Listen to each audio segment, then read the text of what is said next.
లోకములో ఎవరు కూడా మన కోసం మనల్ని అంతగా ప్రేమించలేదు. దేవుడు లోకమును ఎంతో ప్రేమించాడు.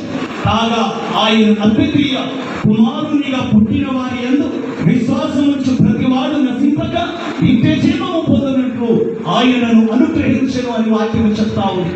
అంత మాత్రమే కాదు కానీ దేవుడు లోకమును ఎంతో ప్రేమించను.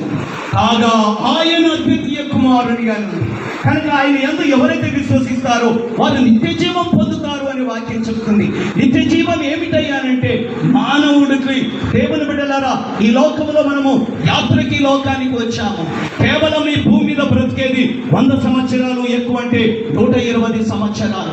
ఈ 120 సంవత్సరాల తర్వాత ఏదో ఒక దినాన ఈ లోకాన్ని విడిచిపెట్టి మనం వెళ్ళిపోవాల్సిందే. వెళ్ళిపోయినాక మనము నరకానికి వెళ్తామా, పరలోకానికి వెళ్ళాలి అనే ఆలోచన ఈ లోకములో ఉన్నప్పుడే మనము చేయాలి.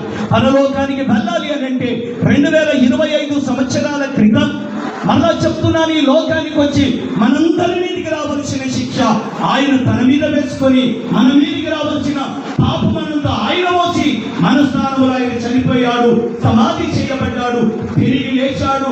లేచిన యేసు ప్రభు వారు ఈ రోజు కూడా జీవిస్తూ ఉన్నాడు. దేవుని బిడ్డలారా, అందరినీ ఆయన ప్రేమిస్తూ ఉన్నాడు. ప్రతి వ్యక్తిని కూడా ప్రేమిస్తూ ఉన్నాడు. ఆయన ఎంతో ఉన్నాడు, ప్రయాసపడి భారం మోసుకొనిచున్న సమస్త జనులారా నా దగ్గరికి రండి, నేను మీకు విశ్రాంతిని ఇస్తాను, నేను మీకు సమాధానం ఇస్తాను, నా దగ్గరికి రండి అని అంటున్నాడు.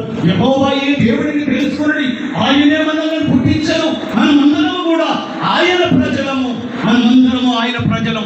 మనందరినీ ప్రేమిస్తూ ఉన్నాడు. ఇక్కడ ఉన్న ప్రతి వ్యక్తిని కూడా దేవుడు ప్రేమిస్తున్నాడు. ప్రతి వ్యక్తి కోసం ఆయన రక్తాన్ని చిందించాడు.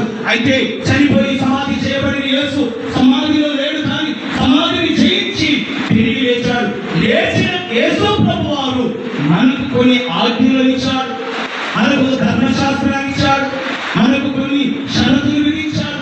ఆ ఆజ్ఞల ప్రకారం మనం బ్రతకాలి. ఆ ఆజ్ఞలలో ఒక ఆజ్ఞని ప్రతి స్త్రీ తన భర్తకు లోబడి ఉండాలి. మమత వివాహం చేసుకున్న తర్వాత మరి ఖచ్చితంగా ఈ భర్తకు నువ్వు లోబడి ఉండాలి. అవును, ఇందాక ఒక విషయాన్ని చెప్పాను. స్త్రీలందరూ మరి ఇంతకుముందు వివాహాలు చేసుకున్న వాళ్ళందరూ మంచుకుంటున్నారా? వాళ్ళందరూ సంతోషంగా ఉంటున్నారా? వాళ్ళందరూ సమాధానం కలిగి ఉంటున్నారా? వాళ్ళందరూ జీవితాంతరం నెమ్మదిగా ఉంటున్నారా అంటే అలాంటిది ఏమి లేదు. భార్య భర్తల మధ్య సమస్యలు వస్తున్నాయి, ఎరుకులు వస్తున్నాయి, ఇబ్బందులు వస్తున్నాయి, బాధలు వస్తున్నాయి, వేదనలు వస్తున్నాయి.